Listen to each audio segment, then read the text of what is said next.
অর্থনীতি থেকে উত্তরণের কাজটি নিয়েছিল। আমরা প্রত্যাশা করেছিলাম যে এই 1.5 বছর সময়কালের ভিতরে উত্তরণের কাজটি প্রায় তারা শেষ করে ফেলতে পারবে। দুর্ভাগ্যবশত যেটি হয়েছে, আমার দেখা মতে মনে হয়েছে যে এই সরকার অর্থনৈতিক রিফর্মকে তাদের মূল এজেন্ডা হিসেবে কখনোই নেননি। তাদের মূল এজেন্ডা আসলে অন্যান্য বিষয়গুলো ছিল, যেটা তারা বলেও থাকে। ফলে যেটি হয়েছে যে বিভিন্ন অর্থনৈতিক যে রিফর্মগুলো আমরা দেখি, এগুলো আসলে ব্যক্তি হিসেবে যারা বিভিন্ন প্রতিষ্ঠানের দায়িত্বে ছিলেন তাদের চেষ্টা এবং তাদের দক্ষতা অভিজ্ঞতা দিয়ে তারা কিছুটা রিফর্ম করার চেষ্টা করেছেন। ফলে যেটি হয়েছে, আমরা কিন্তু ঘুরে দাঁড়িয়েছি। আমাদের রিজার্ভের যে সঙ্গীন পরিস্থিতি ছিল, নিশ্চয়ই খেয়াল আছে যে কমে কমে কমে কমে 8 বিলিয়নে সম্ভবত নেমে এসেছিল, বা 12 বিলিয়নে, সেটা এখন ঘুরে দাঁড়িয়ে 32 বিলিয়ন বা 34 বিলিয়নে এখন দাঁড়িয়ে আছে। যদিও আমাদের অনেক পেমেন্ট বাকি আছে, রিজার্ভের পরিস্থিতি ভালো।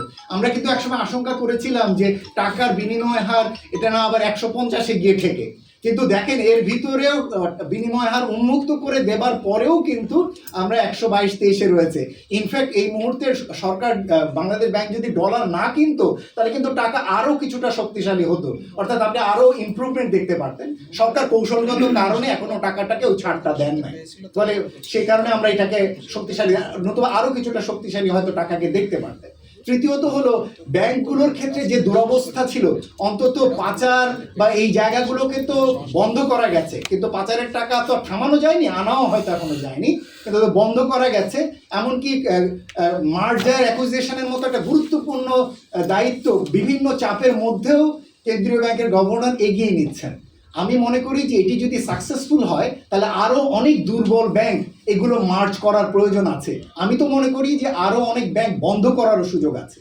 নতুন সরকারকে বরঞ্চ একটা অনুরোধ করব, ভঙ্গুর অর্থনীতিতে যদি আর না যেতে হয় তাহলে অন্তত তারা যাতে আর নতুন কোনো ব্যাংক না দেন, তারা যাতে নতুন কোনো পাওয়ার প্ল্যান্ট, ফসিল ফুয়েল পাওয়ার প্ল্যান্টের দিকে তারা যাতে আর না যান। এই দুই খাত পূর্ববর্তী সরকারের সময় আমাদের ব্যাংকিং খাতকে এবং এই প্রতিষ্ঠানগুলোকে একেবারে দুর্বল সঙ্গীন করে দিয়েছে, যেটা সামষ্টিক অর্থনীতিতে দুর্বলতা। ফলে সামগ্রিকভাবে এবং মূল্যস্ফীতিও কিন্তু পুরো না কমলেও শ্রুতভাবে কিছুটা ইতিবাচক পরিবর্তন হয়েছে।